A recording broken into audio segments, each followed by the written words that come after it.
যে ছেলেটি মেয়ে নিয়ে ভিডিও করতো ভাইরাল হওয়ার জন্য, সে এখন ভাইরাল হওয়ার পর বলে, কন্টেন্টের ভিতরে কোনোদিন মেয়ে ঢুকাবো না, যদি মেয়ে ঢুকায় ওই দিনে আমার কন্টেন্ট শেষ। বাহ ভাই বাহ বাহ।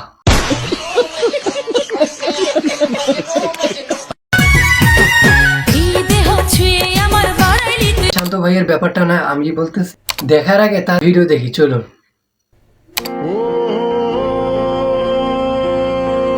কি একজন দৌড়াচ্ছে,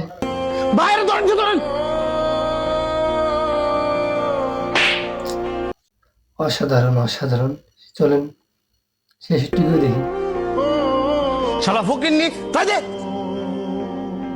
ভাই, গরিব মানুষ সামান্য ফ্রাই নিছি দেখিয়া আপনি এইভাবে দৌড়ায় তারে মারছেন? তারে মিয়া, এই ফ্রাইডে আপনার কাছে সামান্য মনে হয়, এটার দাম 80 টাকা। আর আপনার তো দরদ লাগলে আপনি হার একটা কিনে তার প্রত্যেকটি ভিডিও 20 কোটি মানুষের উপরে দেখে। দেন। তার মেইন কারণটা আমি বলতেছি, আগে যে মেয়ে নিয়ে ভিডিও করতো সেরকম মানুষের সাথে সম্মানও পাইতো না, আর এখন সে নিজের বাস্তবতা এবং সুন্দর কন্টেন্ট মানুষের কাছে উপস্থাপনা করে, যা একটি সামাজিক কন্টেন্ট। সেই কারণে মানুষ তাকে ভালোবাসে এবং ভালোবাসার খাতিরে তার ভিউসও অনেক হয় এবং ইনকামও বেশি হয়। তার মধ্যে দেখতেছি সে 20 লাখ টাকা কার কিনলো এবং মাসে 5 লক্ষ টাকা ইনকাম করে।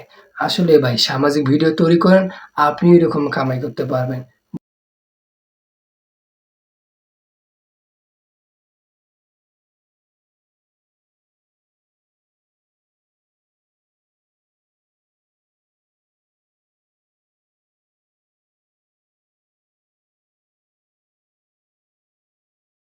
রকস্টার মুভির ট্রিজার বাইর হয়ে গেল ইতিমধ্যেই, মানে অনেক আগেই বাইর হয়েছে, আমার চোখে কিছুক্ষণ আগেই পড়লো, তাই তাড়াতাড়ি আমি ভিডিওটা আপনাদের সামনে এলাম। চলুন ভিডিওটা দেখি আগে কিরকম আমাদের রকস্টার মুভির ট্রিজারটা হয়েছে এবং মুভিটি কিরকম হতে চলেছে। চলুন।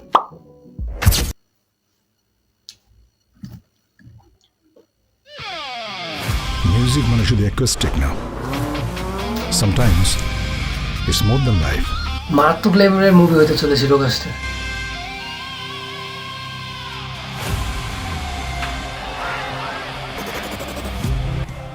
প্রিন্স মুভিটি টাকা একটু মনে হয় একটু রোজগার কম হয়েছে।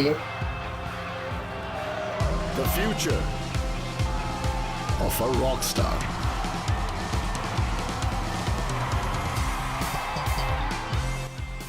প্রিন্স মুভিতে এবার মনে হয় শাকিব খানের আয় একটু কম হয়েছে, তাই এবারের দর্শকদের মন জয় করার জন্য এবার নিয়ে এলো রকস্টার মুভি। আসলে অসাধারণ, ট্রেজার দেখলেই বোঝা যাচ্ছে যে কীরকম হতে চলছে মুভিটি। তো আমরা এবার ঈদেই অপেক্ষা করতে থাকি, ঈদের আর কিছুদিন বাকি, ঈদে আসলেই চলে যাব রকস্টার মুভি দেখতে সিনেমা হলে।